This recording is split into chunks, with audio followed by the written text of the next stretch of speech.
Les amis, bonjour, j'espère que vous allez toutes et tous très bien. On se retrouve ce soir pour une vidéo un peu inattendue. Je comptais faire demain une vidéo de débrief analyse d'un peu des gros matchs de ce week-end, mais là je me suis dit, au vu du match de cet après-midi entre Liverpool et City, je veux faire une vidéo que sur ce match-là, je veux que ce match ait sa propre vidéo sur ma chaîne. C'est une rencontre historique, on l'avait annoncé dans les pronos et ça a pas manqué encore une fois de nous surprendre. Un match totalement fou qui s'est terminé sur le score de 2-1 dans les dernières minutes pour Manchester City, qui est à un score que 10 minutes avant la fin du match, on n'aurait clairement pas donné gagnant pour City.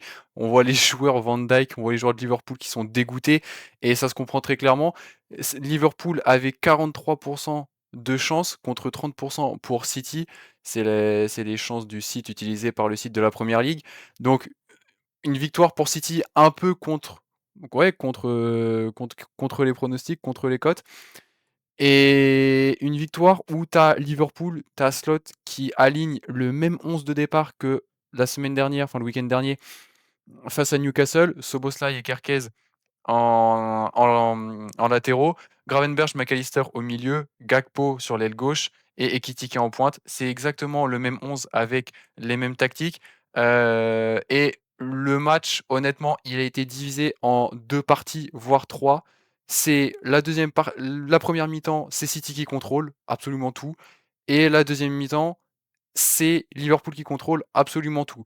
Sauf pour les 15 premières minutes du match où les coups se sont un peu renvoyés, notamment ici avec Liverpool qui part, comme on a dit, avec ses idées de jeu comme la semaine dernière. Gros pressing, on voit Ekitike qui fait le pressing ici et qui réussit à récupérer le ballon, qui vient batailler pour le reprendre et qui ensuite arrive à centrer au point de pénalty. Malheureusement, le centre est pas assez vite trouvé, on va dire, et c'est dégagé par City. Et même Liverpool, c'est même pas individuellement, c'est collectivement qui presse, pardon. On voit Ekitike aller presser sur les latéraux, Wirtz qui va presser Donnarumma, qui monte haut, Salah qui couvre en arrière. Donc ouais, un gros pressing réalisé. Et City qui, sur le papier et sur le terrain, les compositions c'était un peu différent. On a vu Semenyo replacé à droite, un 4-1-4-1. On avait vu dans la vidéo débrief de Tottenham City que on l'avait vu par moment ce 4-1-4-1 où tu as Rodri qui était tout seul. Il a remis ça aujourd'hui, sur le papier en tout cas, avec O'Reilly et Aït-Nouri à gauche. Mais c'est que sur le papier, et je dis ça parce qu'on a vu surtout pendant pas mal de temps un 4-2-2-2 avec Aït-Nouri et Nunez qui s'occupaient des couloirs. Un 4-2-2-2 où vraiment l'idée principale c'était d'occuper l'axe, d'empêcher Liverpool de ressortir axial, etc. Là on le voit bien. Et j'aurais pu trouver peut-être une meilleure image avec parce que là c'est quand même une faute, mais on voit bien ce 4-2-2 où tu as O'Reilly qui, comme cette saison, vient former un double pivot avec Rodri, Marmouche ici qui redescend de la ligne de 4 qui vient avec Bernardo Silva et Semenyo Haaland en pointe. Et on voit Aït-Nouri dans le couloir gauche et Nunez dans le couloir droit qui sont volontairement laissés tout seuls pour avoir plus d'espace. Et Semenyo et Haaland qui, eux, avaient pour but de gagner les seconds ballons sur et Konaté et Van Dijk. On voit ici long dégagement de Donnarumma et Haaland qui n'était pas au mieux de sa forme au début du match, qui au duel Van Dijk récupère la tête, mais malheureusement n'arrive pas à bien la replacer, à bien la redonner dans le cours du jeu et c'est perdu. Et ouais, un début de match qui va dans tous les sens. Première minute, deuxième minute de jeu, pardon, même pas 1 minute 30 que déjà la première occasion pour City, une petite remise de Bernardo Silva entre trois joueurs de Liverpool pour Haaland, et Haaland qui se retrouve en face à face à 1 minute 24 de jeu avec Alisson qui remporte ce face à face et ensuite c'est dégagé. Alisson très très fort sur les très très bonne réaction de la part d'Alisson. Même pas encore une fois, je leur dis, à même pas 1 minute 30 de jeu, c'est parti très très vite. Mais comme je disais tout à l'heure, ouais, tu vois quand même que City a pris un peu les armes durant ce premier quart d'heure. 60% de possession, 4 tirs contre 0 pour Liverpool au bout de 16 minutes de jeu. Et ça s'est retrouvé aussi 5 minutes après, où la possession elle était passée à 68 pour City, 6 tirs à 0 toujours. Et Surtout une équipe de City qui s'est placée très, très, très, très haut, qui a très vite eu le contrôle dans la première mi-temps et qui s'est passé très haut.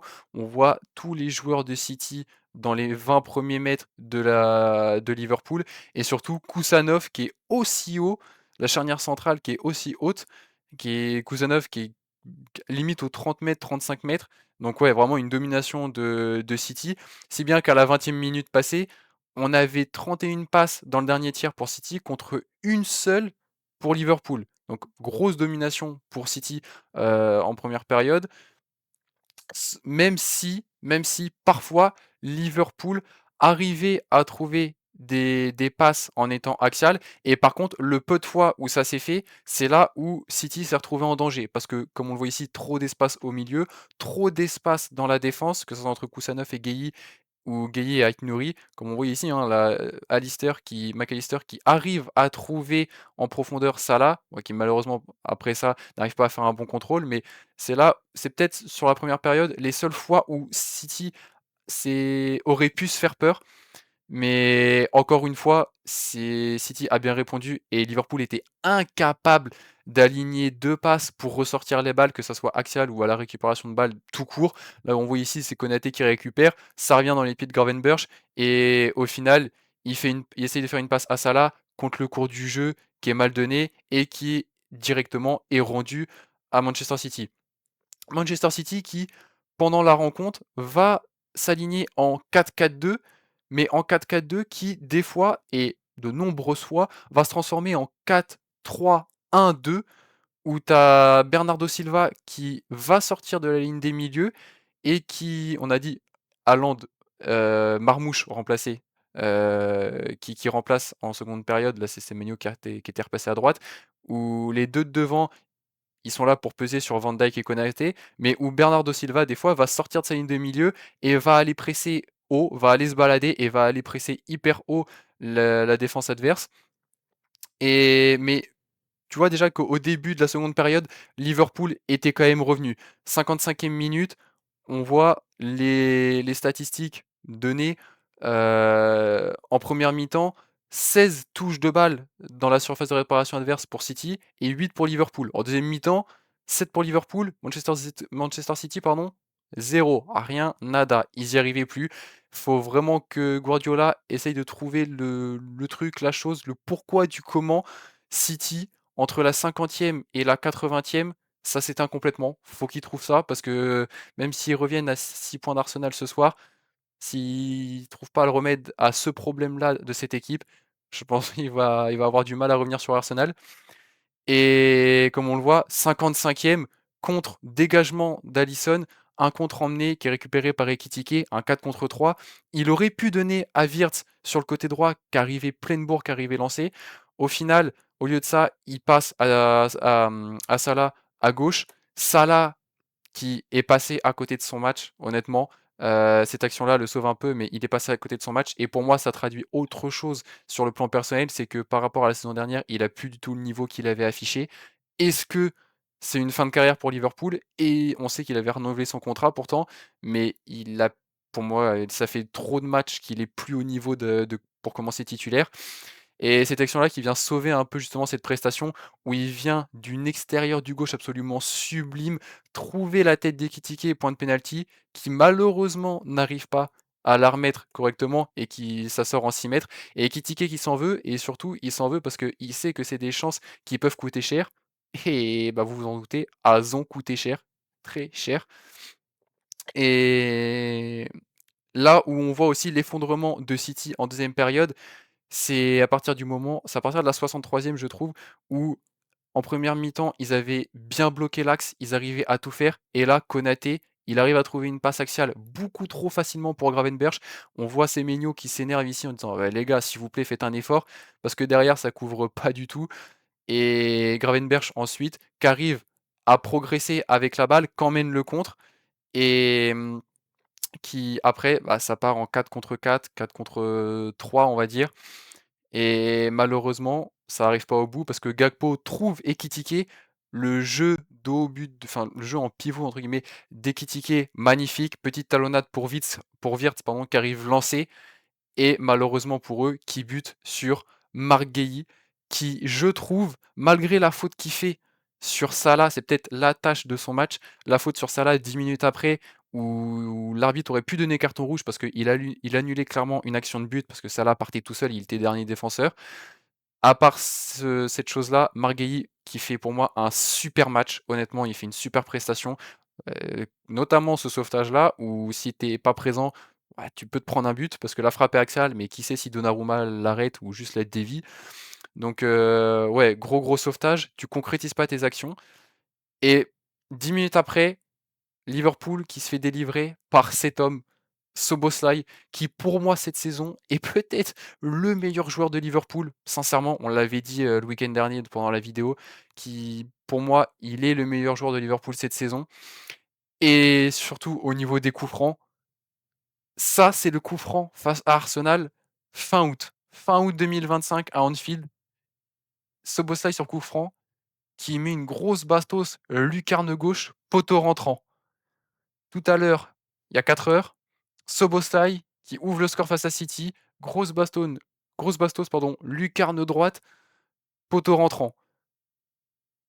C'est ouais, j'ai été époustouflé devant le but, la frappe qu'il met. Donnarumma qui bouge même pas, il a même pas bougé un seul pied Donnarumma, tellement il était trompé par la frappe. Et Van Dijk qui en revient même pas, les mains sur la tête, consterné par le but qu'ils viennent de mettre. Même Haaland, qui est la réaction, je pense qu'elle veut tout dire. Pas qu'il abdique, mais qu'il est là en mode ouais, de toute façon, on peut rien faire. C'est beaucoup trop puissant. Et pourtant, s'il savait, 10 minutes après, à peine 10 minutes après, Cherki, c'est là aussi où on voit le coaching payant de Guardiola. Cherki qui rentre en jeu avec Ruben Dias.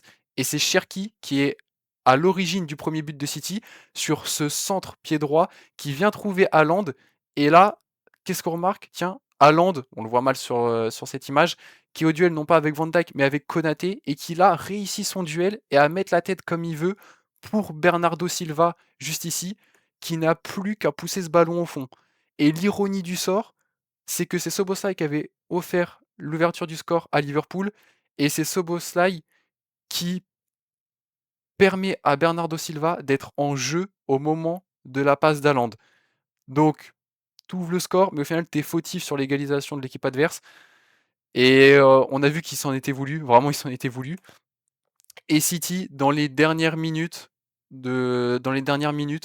qui va aller chercher la victoire au bout du bout, c'est peut-être la petite bonne chose de la fin du match, c'est qu'entre la 45e et la 80e, il y avait plus personne et au final, sur la toute fin du match, tu te réveilles et tu vas aller chercher la victoire sur ce 1-2 où Nunez est lancé en profondeur et il va récupérer la balle. Sortie d'Alisson complètement manquée. Déjà de base, sur le direct, je me suis demandé pourquoi il sortait. Il y avait Szoboszlai, Konaté et Van Dijk qui couvraient dans l'axe. Il y avait Gravenberch qui revenait derrière. C'était un 3 contre 2, peut-être 4 contre 2. Je me suis demandé pourquoi une telle sortie. Et au final, il vient télescoper Nunez. Il vient cisailler les jambes de Nunez. Et surtout, il vient donner un penalty à City complètement, c'est pas pour être vulgaire, mais complètement con. Et penalty du coup transformé par Haaland. Haaland heureux et déjà pour la victoire pour son équipe, mais surtout parce que Anfield était l'un des 2 seuls stades où il avait joué et où il n'avait pas marqué en première ligue. Les 2 stades c'était Anfield et Sunderland qu'ils ont joué qu'une fois cette saison du coup. Et la rage d'Haaland, la rage de vaincre, victoire de City dans les dernières minutes. Et c'était même pas fini, c'était du cinéma cette fin de match. Centième minute, Alisson qui monte parce que Liverpool récupère un coup franc, s'est lancé dans le tas de joueurs qui se trouvaient au milieu de terrain. Je pense qu'il y avait plus de technique qui dominait à ce moment-là du match.